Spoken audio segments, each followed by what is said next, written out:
Hey guys, what's up? It's Karl here, back with another episode, and finally I can reveal a bit of this new studio slash office space that I've been working on for the past couple months. Not too sure how good any of the lighting is or any of the audio, so let me know down below, and I've still got a ton of work to do in setting up stuff, so I thought I'd take the time to make a very quick video on the new iPhone 12 Pro. We've just got a ton of brand new leaks which kind of showcase the final form factor of what the next gen iPhone will look like come this September. Knock on wood, we get those shipments from Apple.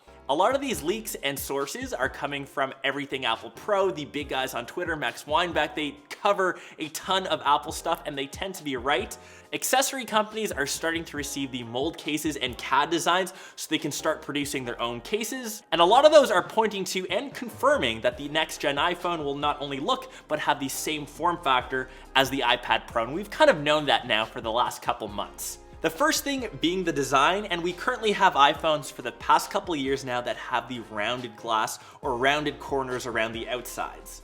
It will now have a more squarish form factor and have sharper lines, and I'm a big fan of that, maybe why I like cars like the G-Wagon. It just looks a bit more modern. Apple can also pack more into the internals. You've got extra bits of space on the edges. The device will be 7.4 millimeters thin, so not as thin as say the iPad Pro, but noticeably thinner than the current gen iPhones. Not too sure how that will affect battery life, but the overall footprint of the device should be slightly larger than the current gen.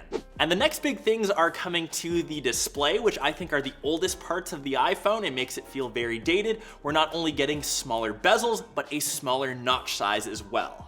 The leak showed that the notch should be slightly larger than the OnePlus 8, but definitely way smaller than the current gen. The bezel sizes also are reducing by 0.9 millimeters, so the display should go way closer to the edge of the phone. And even though the footprint is only slightly getting larger, because we're reducing the bezel sizes, for example, we've got the 11 Pro Max here, this is a 6.5 inch display, we should be seeing a 6.7 inch display on the 12 Pro Max. The next big display upgrade coming from the iPad Pro is the 120Hz refresh rate or ProMotion. The iPhone just feels super dated now. Every other Android flagship has at least a minimum of a 90Hz refresh rate. It makes the phone feel snappier, it feels quicker to use. It's a huge difference between what's on my iPad Pro and what's on my iPhone, and it will finally make it seem like the iPhone belongs in 2020 because it's taken them so long to get that refresh rate on their iPhone lineup. And the next big upgrade coming to the 12 Pros on the back is of course the camera. We've seen these leaks and rumors now. We had a 4-lens or 4-camera setup.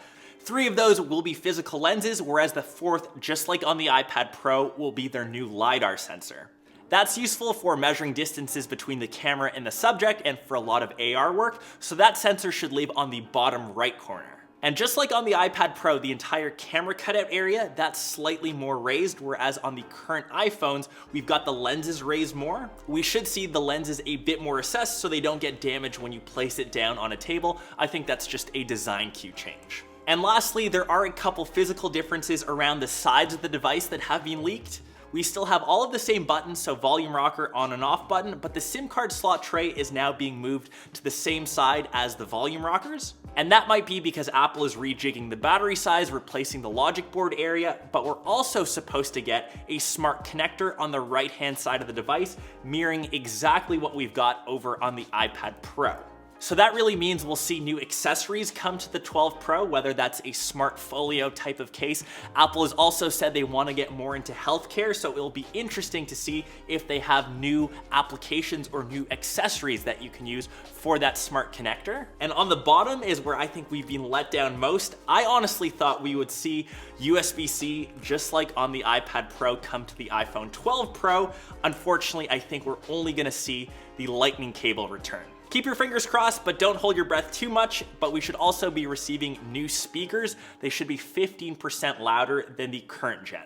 And probably the last thing, maybe my favorite thing to mull over when I've got spare time, what colorways will be coming to the 12 Pro. We should be getting the standard silver, silver/white, space gray, as well as gold, and the last option, which currently is occupied by midnight green, should be replaced by the new navy colorway. It's a dark finish, and I'm a fan of that. I thought the midnight green was super dope at launch, but after a couple months, I decided to end up swapping it out for a white one. Let me know your thoughts though down below in the comments on the brand new iPhone 12 Pro. Let's all keep our fingers crossed that all of this pandemic stuff doesn't interfere with Apple's production and of course delivery in and around September. I'll hopefully get my hands on sooner than most, so make sure you sub to the channel, and I hope you guys enjoyed this very quick sneak peek at the new studio spot. We'll catch the rest of you in one of my next vids or vlogs.